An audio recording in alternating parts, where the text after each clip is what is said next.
Hey, welcome today. We're talking about an issue that if you're coming out of Mormonism and you're a woman, that this is going to be really interesting and very pivotal for you. We're going to talk about a vision for a biblical versus maybe cultural or religiously defined femininity or womanhood. So, Lisa, talk to us a little bit about how you experienced a sense of what your identity or role was as an LDS woman. What was it like back then?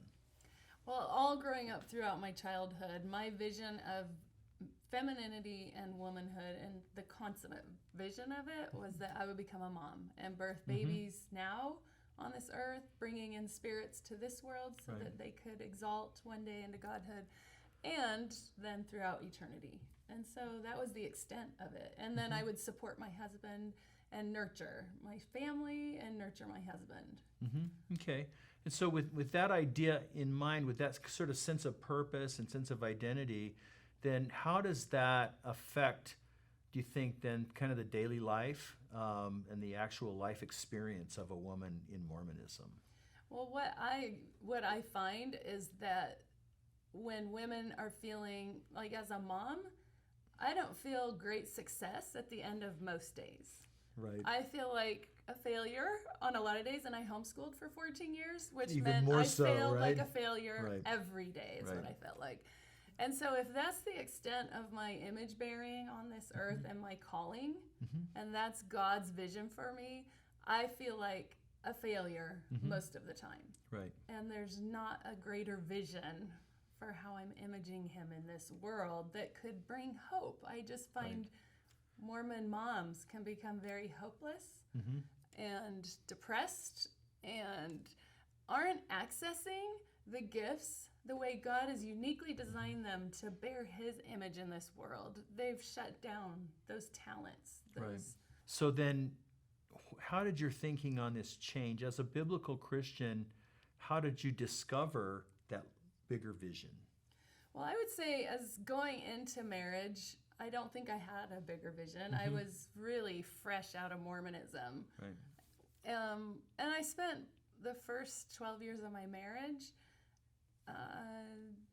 I think with that, and certainly the value of motherhood is still very strong in Sure, me. we're not denigrating motherhood here at all, right? Right. Yeah. But I began to catch a vision that I was designed with really specific, a unique imprint of God in my soul, and that there was freedom to express that. There was freedom to be a mom and still develop these passions that God's deposited in me, which reflect him in this world. Yeah, so where does that come from biblically? Give us a kind of maybe some biblical passage or somewhere where you kind of really discovered that. For me, it began in Genesis 1:26 and verse 27. So God's talking about he's creating this whole amazing universe, and then he creates Adam and Eve. And in verse 27, he repeats again, male and female, he created them. Right. Well, there are two different Hebrew words there, nekbah and zakar. And that was where it began, that it's not just sex, but there's something about gender that's imprinted in our souls. Yeah. And so as I began to sit under teachers about that, what I began to learn about is how femaleness is imprinted on the female soul. Right. And it's part of God's original good creation. Yes. Right. And it's part of what it means to bear the image of God, right? Yes. Yeah. And just a man alone cannot bear God's image fully. Right. A woman alone cannot. But the two together encompass his Everything image. that we learn and see about what God is like as reflected in humanity, it comes to both together. Yes. So with this new understanding, this biblical understanding of gender and of your own sense of gender identity, then how does that affect you in and day out? How do you live that out? Does it make a difference? Oh, it's revolutionized my life. It's revolutionized my life and how I relate to my husband, how I relate to my children, and everyone in my world. Wow. So the Hebrew word for female means punctured or bored through. So that's kind of an intense terminology. Yeah. And if you go to where else that word is used, it's 2 Kings 12, when King Joash is rebuilding the temple. One of his assistants creates an offering box to receive the people's gifts toward the rebuilding of the temple. And when it says he punctured the top of that box to create an opening to receive these gifts, that's the same word as for the word female. Okay, interesting. And so as that develops, what it shows is that we were meant as female image bearers to be openings through whom others can enter. And when they do, they're going to encounter the beauty of God. They're going to encounter an invitational nature of him that will stir their hunger, was designed to stir their hunger for him and his beauty. Yeah. And so it's to be an opening through who others can enter and experience him that way.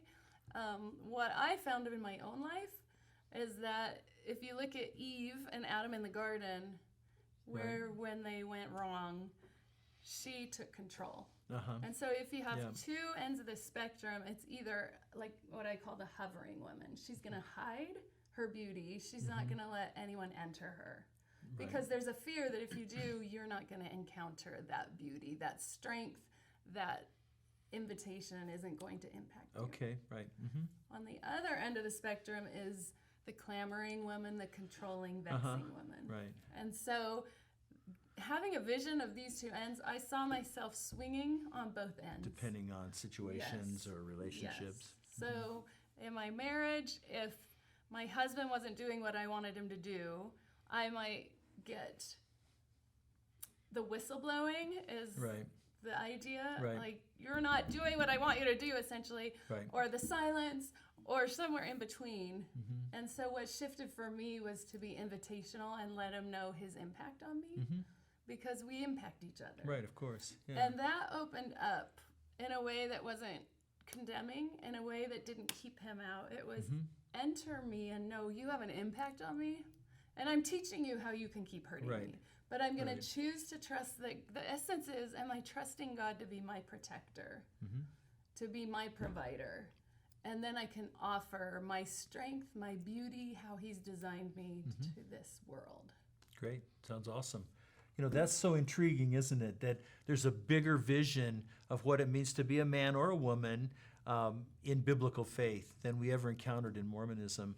And so we encourage you to take a look at the article below. There'll be some resources down there that you can follow up on with. There'll be some questions that you can use to discuss this with a mentor or with a friend or someone in your family. And we hope that's an encouragement to you. There's a lot more, I'm sure, to explore there, and we trust that you'll enjoy exploring it. Thanks for joining us today.